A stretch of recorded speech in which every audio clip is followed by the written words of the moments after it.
Hello दोस्तों, नमस्कार। मैं भी एक आप सभी का स्वागत करता हूं आपके अपने इस परिवार में। तो आप सब कैसे हैं? उम्मीद करता हूं आप सब अच्छे होंगे, स्वस्थ होंगे और आप सभी की एसएससी एमटीएस हवलदार एग्जाम 2025 की तैयारी बहुत ही अच्छी तरीके से चली होगी। तो साथियों, आज की इस क्लास में एक और रियल क्वेश्चन पेपर को डिस्कस करेंगे जो कि जीके प्लस इंग्लिश को होने वाले हैं। तो साथी, आप जानते हैं एसएससी एमटीएस और हवलदार एग्जाम के लिए मुख्य रूप से हमें दो ही सब्जेक्ट पढ़ना होता है एग्जाम तक, जिससे हमारा फाइनल रिजल्ट आता है। एक आपका जीके होता है और एक इंग्लिश होता है। एसएससी एमटीएस एक ऐसा एग्जाम है केवल दो सब्जेक्ट पढ़कर हम एक नौकरी ले सकते हैं, जो कि साथी जीके होता है और एक इंग्लिश होता है। वैसे तो साथी पेपर में मैथ और रीजनिंग के भी 40 क्वेश्चन आते हैं, लेकिन साथी इसे हमें बस पास करना रहता है, जो कि 40 क्वेश्चन में से यदि हम 12 क्वेश्चन ठीक कर लेते हैं तो हम इसे पास कर ले जाते हैं और इसका नंबर भी नहीं जुड़ता। ये आप सभी को मालूम होना चाहिए। 40 क्वेश्चन आते हैं मैथ रीजनिंग के, जिसमें साथी नेगेटिव मार्किंग नहीं रहता है, एक बड़ी बात है। और 45 मिनट का समय मिलता है। जो सभी स्टूडेंट जिनका मैथ और रीजनिंग में बेसिक क्लियर होगा वो बहुत अच्छी तरीके से इसे पास कर ले जाते हैं, उनको कोई दिक्कत नहीं होती है। लेकिन साथी 2024 के जितने भी एस्पिरेंट थे अभी भी मेरे पास कमेंट करते हैं, सर हमारा रिजल्ट नहीं आया था 2024 का। ऐसा क्यों? क्योंकि उनको ये मालूम नहीं है कि वो 40 क्वेश्चन में से 12 क्वेश्चन ठीक नहीं कर पाए थे। याद रखिए साथी, पूरा बेसिक सवाल आता है। हमने आपसे क्या कहा है, 3-3 क्लास हम आपको हफ्ते भर में मैथ और रीजनिंग के सवाल देते हैं, बस उन्हीं क्लास को आपको डेली देख लेना है। अच्छी तरीके से प्लेलिस्ट बना है, उसको चेक करते रहिएगा आप लोग, ओके। लेकिन साथी जो आपका मेन सब्जेक्ट है जीके और इंग्लिश, जिसमें 25 क्वेश्चन जीके आएंगे और इंग्लिश के 25 क्वेश्चन आएंगे, इन्हीं 50 क्वेश्चन से आप सभी का फाइनल मेरिट लिस्ट बनता है। ये आप सभी को अच्छी तरीके से मालूम होना चाहिए। इसमें साथी 1 नंबर का नेगेटिव मार्किंग रहता है, ये बात याद रखिएगा। एक क्वेश्चन 3 नंबर का। जैसे आपका मैथ रीजनिंग में 45 मिनट का समय मिलता है ना 40 क्वेश्चन हल करने के लिए, इसमें भी साथी आपको 45 मिनट का समय मिलेगा, लेकिन 10 क्वेश्चन इसमें बढ़े रहेंगे। ये बात याद रखिएगा, ओके। तो चलिए रियल क्वेश्चन पेपर को डिस्कस करते हैं, देखते हैं आपका जो नई कंपनी एडीक्यूटी सॉल्व बना रही वो किस लेवल की बना रही है। बिल्कुल सेम एग्जाम पैटर्न पे सारे क्वेश्चन हम लोग हल करने वाले हैं। टोटल 55 क्वेश्चन आज की इस क्लास में डिस्कस करेंगे और आप सभी का जो टारगेट रहने वाला 55 क्वेश्चन में से 45 क्वेश्चन ठीक करने का होगा। तो देखेगा कि आप सभी से 55 क्वेश्चन में से 45 क्वेश्चन रियल क्वेश्चन पेपर के सवाल हो पा रहे हैं या नहीं, यही आप सभी को चेक करना है। तो डू और डाई होने वाला भाई 2025 एसएससी एमटीएस और हवलदार का एग्जाम आप सभी जानते हैं अच्छी तरीके से। तो चलिए दोस्त, इस क्लास को स्टार्ट कर लेते हैं। डेली क्लास सुबह 8 बजे, एक दोपहर में 12:35 पे और साथ ही एक शाम में 6:35 पर, ओके। तो चलिए आज का पहला प्रश्न को हल करते हैं। लास्ट में आप सभी का कितना स्कोर बनेगा कमेंट करके ईमानदारी से बताइएगा, ओके। नेगेटिव मार्किंग के साथ में 1 नंबर का नेगेटिव मार्किंग रहेगा। देखिए पहला प्रश्न, ब्रिटिश शासन के तहत फोर्ट विलियम कॉलेज कहां पर स्थापित किया गया था? बताइए। ब्रिटिश शासन के तहत फोर्ट विलियम कॉलेज की स्थापना यानी स्थापित कहां पर किया गया था? तो साथ याद रखिएगा कलकत्ता में किया गया था। ऑप्शन यहां से आप सभी का बिल्कुल राइट आंसर हो जाएंगे। चलिए नेक्स्ट अगला सॉल्व कॉल करिएगा। क्वेश्चन नंबर 2 को, रासायनिक सूत्र C2H6 वाला अणु एक कौन सा अणु है? बताइए।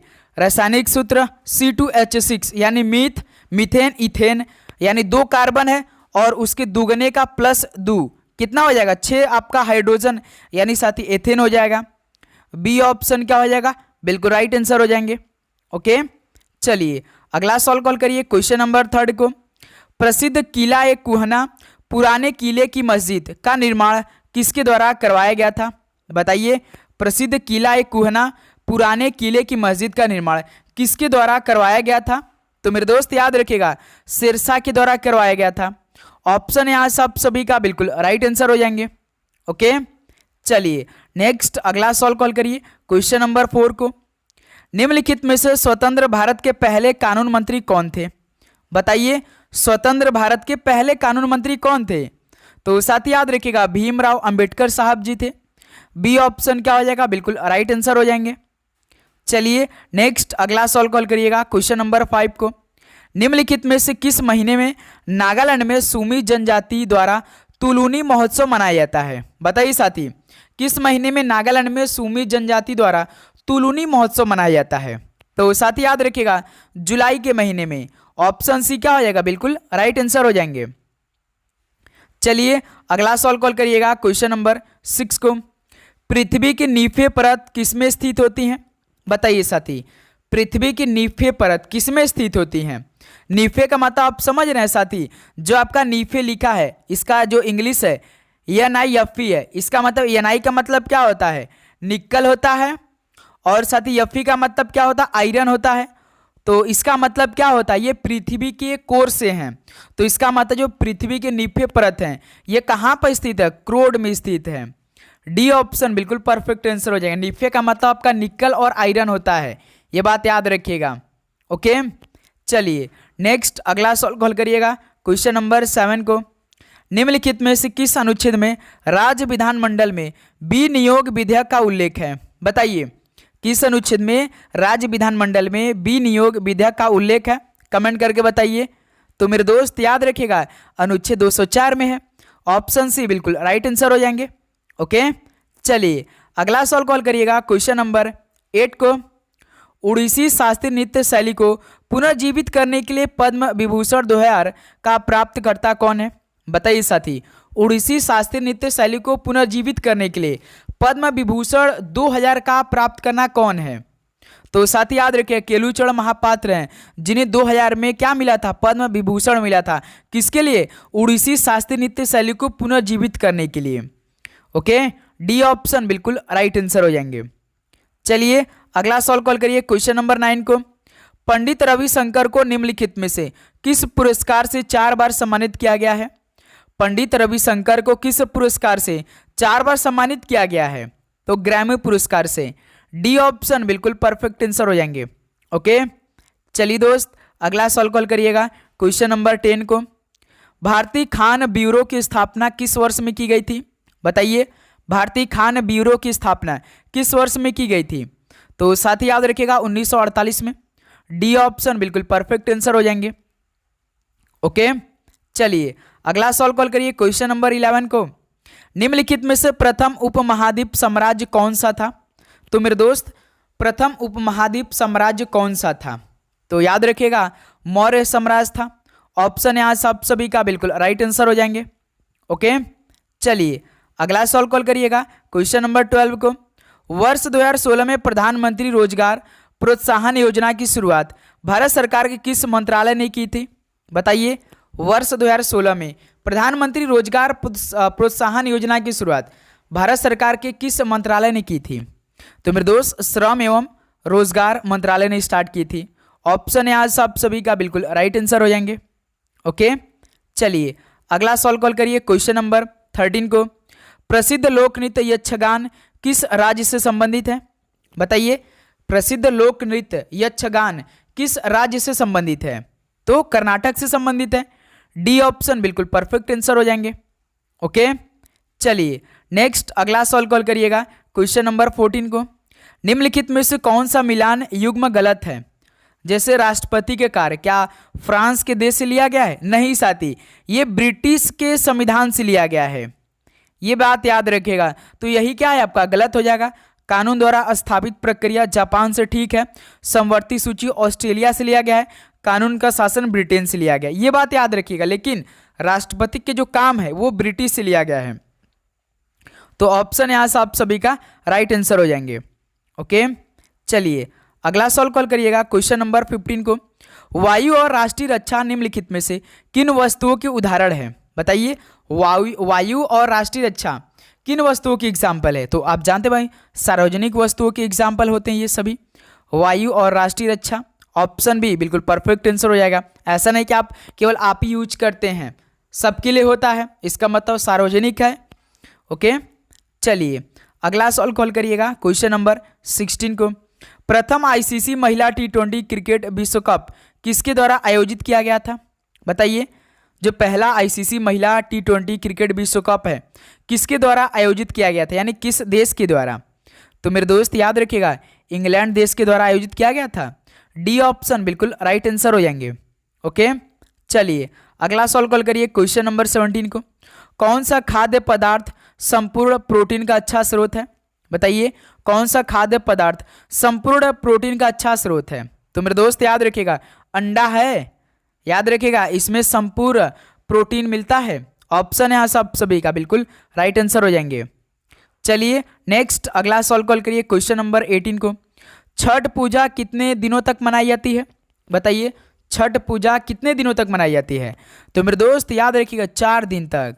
ऑप्शन भी बिल्कुल राइट आंसर हो जाएंगे। छठ पूजा कहाँ पर फेमस है? किस राज्य में? बिहार राज्य में। जो कि साथ ही किस भगवान को समर्पित है? कमेंट करके बताइए। छठ पूजा मेरे दोस्त किस भगवान को समर्पित है? कमेंट करके बताइए आप लोग। नेक्स्ट अगला नंबर कॉल करिए क्वेश्चन नंबर 19 को। महात्मा गांधी काशी विद्यापीठ पीठ की स्थापना शिव प्रसाद गुप्ता और भगवान दास ने किस वर्ष में की थी? बताइए, महात्मा गांधी काशी विद्यापीठ की स्थापना शिव प्रसाद गुप्ता और भगवान दास ने किस वर्ष में की थी? तो साथ ही 1921 में की थी। बी ऑप्शन बिल्कुल परफेक्ट आंसर हो जाएंगे। चलिए अगला सवाल कॉल करिए क्वेश्चन नंबर 20 को। अ सुटेबल बॉय उपन्यास के लेखक कौन है? बताइए, अ सुटेबल बॉय उपन्यास के लेखक कौन है? तो सर जी विक्रम सेठ जी हैं। ऑप्शन यहाँ से आप सभी का बिल्कुल राइट आंसर हो जाएंगे।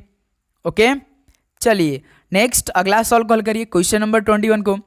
प्रसिद्ध मणिपुरी नृत्यांगना दर्शना झावेरी को निम्नलिखित में से किस वर्ष में पद्मश्री से सम्मानित किया गया? बताइए, प्रसिद्ध मणिपुरी नृत्यांगना दर्शना झावेरी को किस वर्ष में पद्मश्री से सम्मानित किया गया? तो मेरे दोस्त याद रखिएगा 2002 में किया गया था।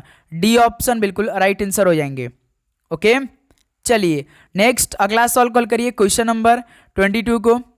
भारत सरकार की निम्नलिखित में से कौन सी पहल उन सभी ग्रामीण परिवारों को 100 दिनों की गारंटीकृत मजदूरी रोजगार का वादा करती है जो स्वेच्छा से अकुशल शारीरिक श्रम करते हैं?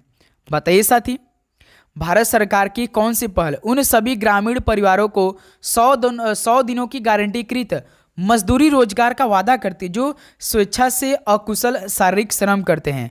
तो साथ ही आप जानते हैं महात्मा गांधी जो आपका राष्ट्रीय रोजगार गारंटी योजना है यानी मनरेगा जो आपका है। ऑप्शन यहाँ सब सभी का बिल्कुल राइट आंसर हो जाएंगे।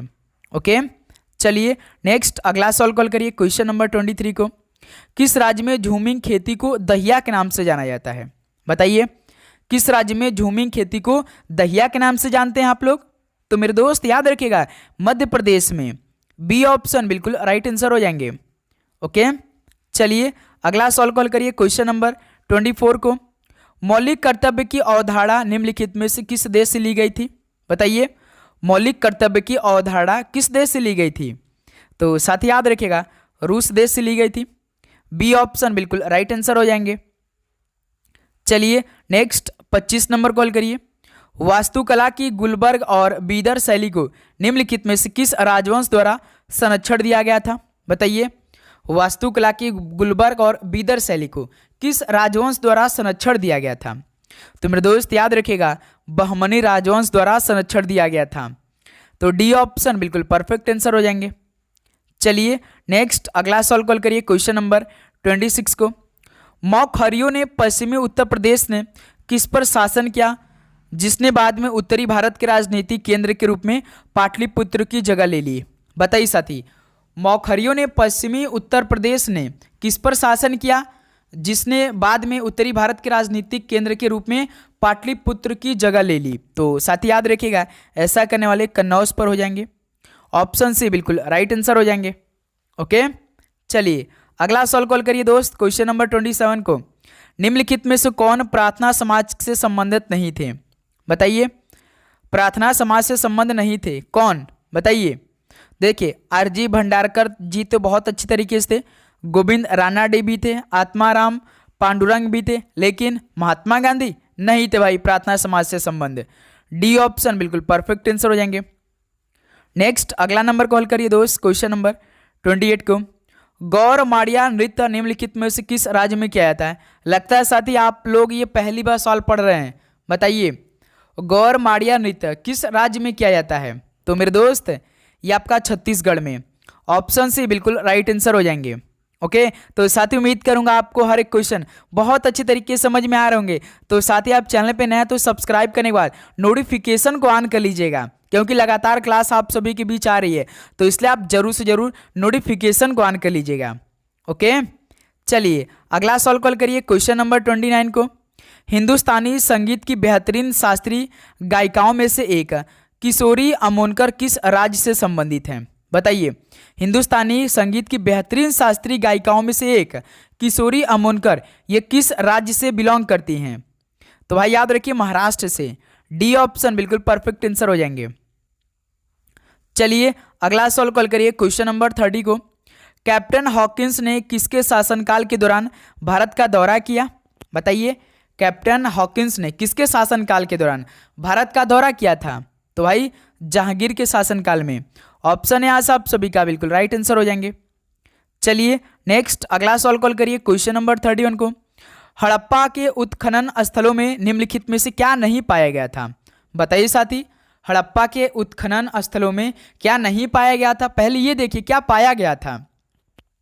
जैसे साथी हम बात करते हैं सार्वजनिक स्नान गृह ये पाया गया था, आवास गृह भी पाया गया था, सार्वजनिक भवन भी, लेकिन साथी अस्पताल नहीं पाया गया था सार्वजनिक।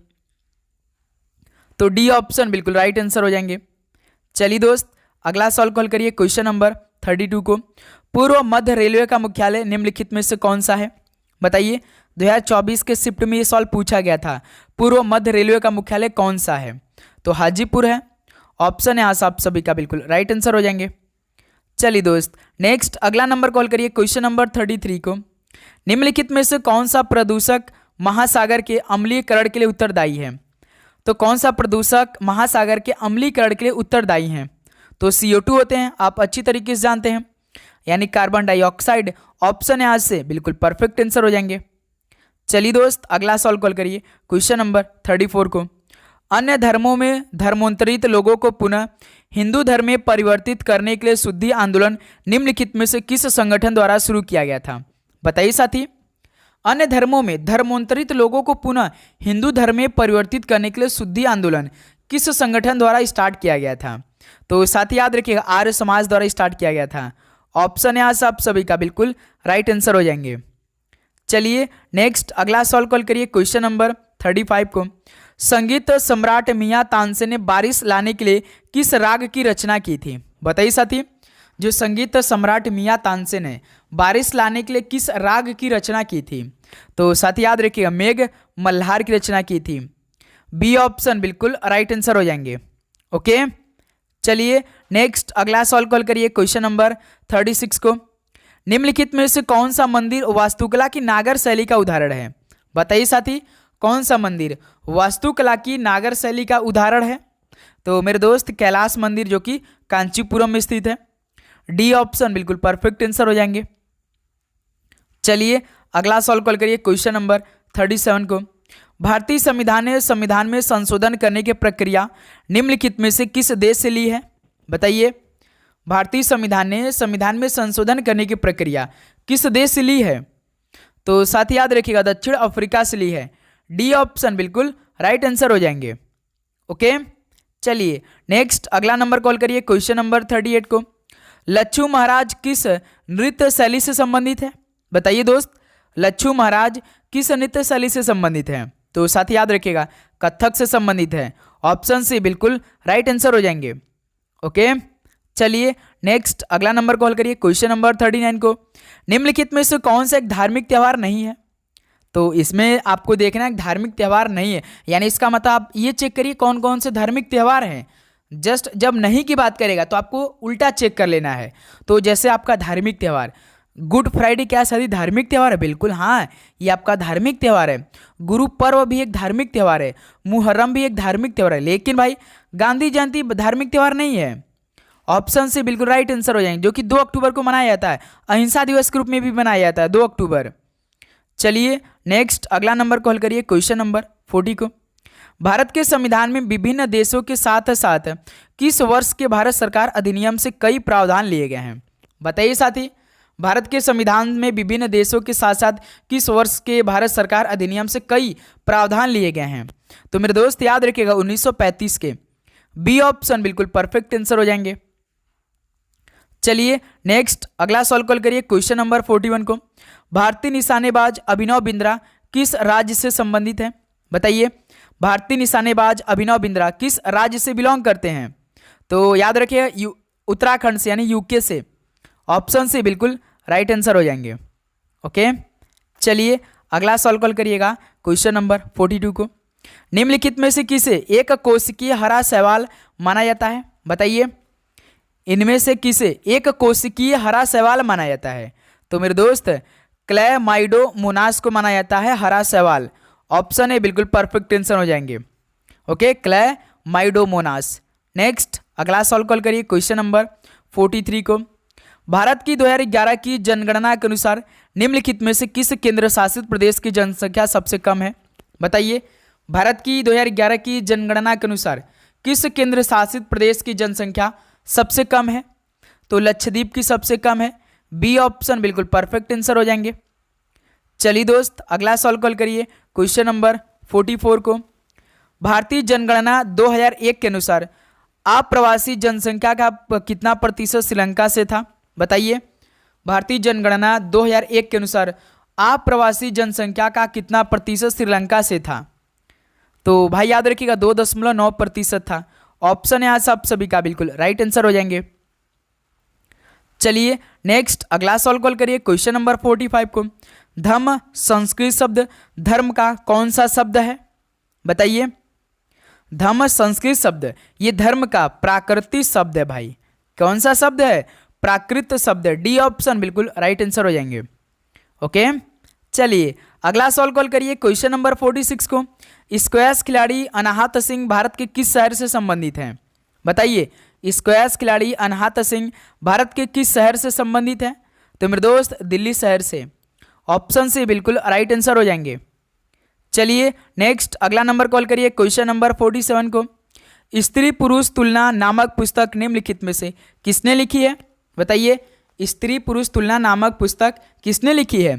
तो साथ ही याद रखिएगा ताराबाई शिंदे ने लिखी है।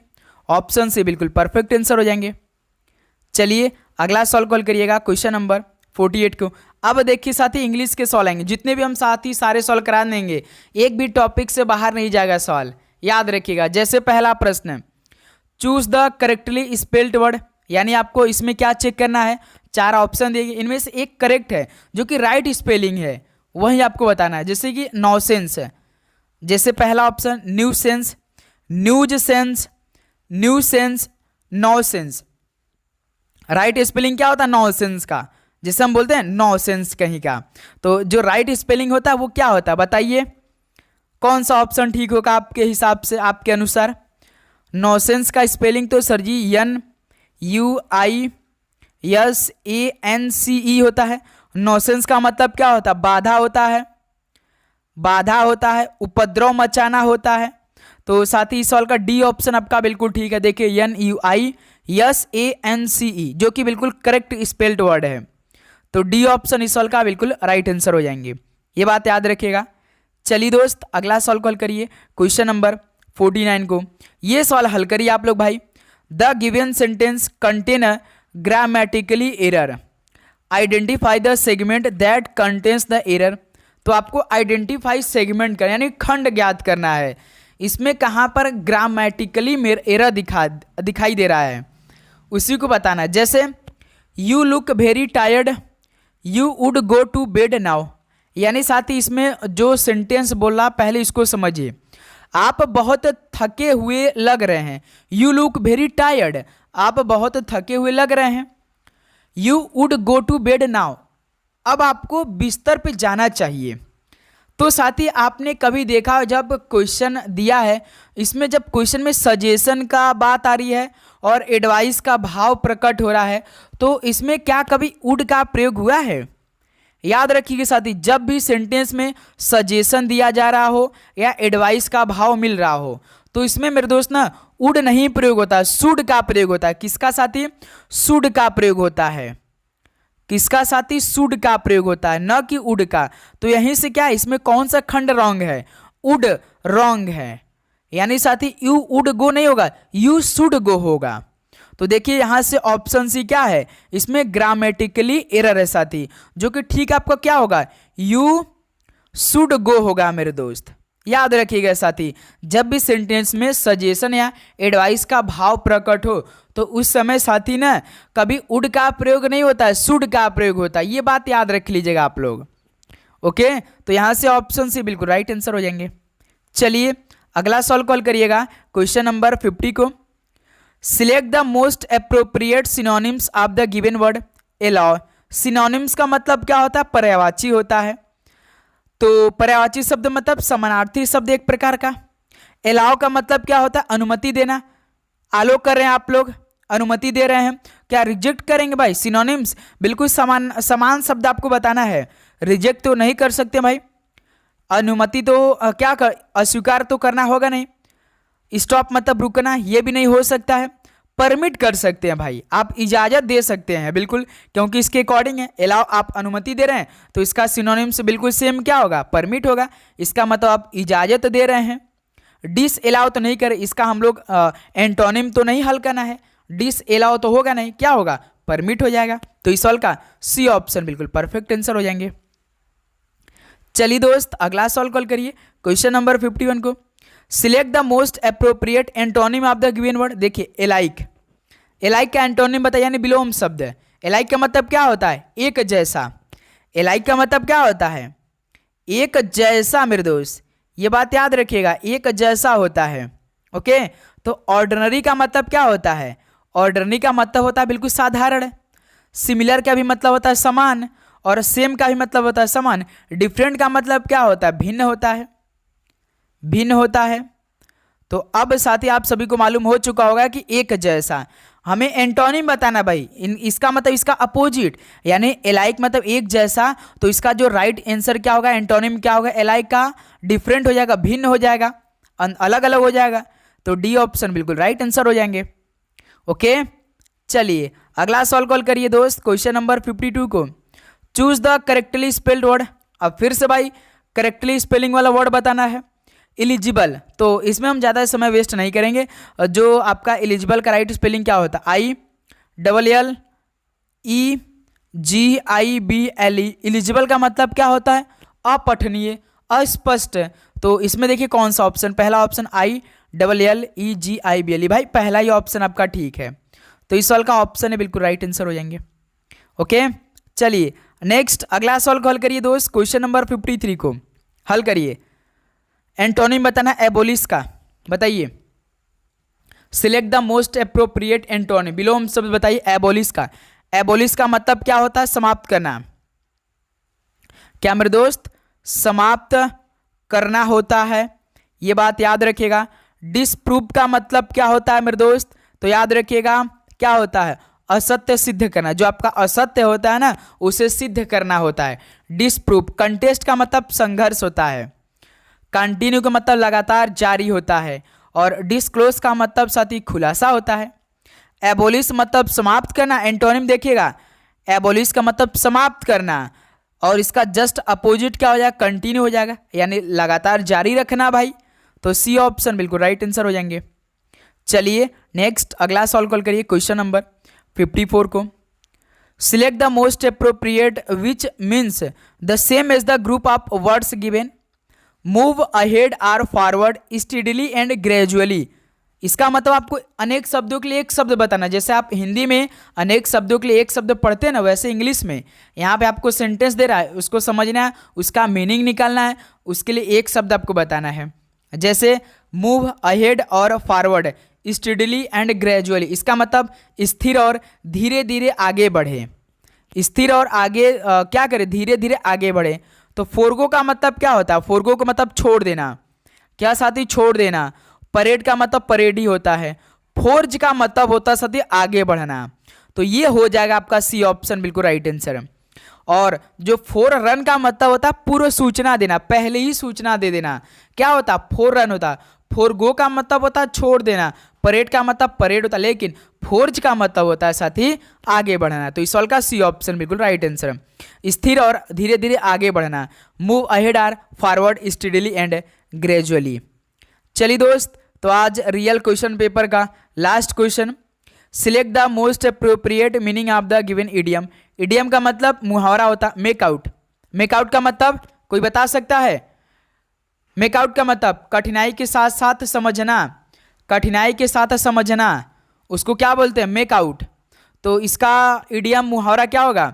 Understand someone or something with difficulty, यानी कठिनाई के साथ समझना, understand someone or something with difficulty situation. Option इस सवाल का बिल्कुल राइट आंसर हो जाएंगे। तो फाइनली 55 क्वेश्चन कंप्लीट हो चुके हैं। अब बताइए मेरे दोस्त कि आप सभी का इन 55 क्वेश्चन में से कितना स्कोर रहा? ईमानदारी के साथ बताएंगे आप सभी साथी। तो उम्मीद करूंगा दोस्त आपको हर एक क्वेश्चन बहुत अच्छी तरीके से समझ में आए होंगे और आपने लगभग सारे क्वेश्चन को अच्छी तरीके से तैयार किया होगा, किसी भी प्रकार का आपको दिक्कत नहीं आई होगी। तो आप बताइए कि आप सभी का लगभग अप्रॉक्सीमेटली कितना स्कोर रहा इस सेशन से नेगेटिव मार्किंग के साथ।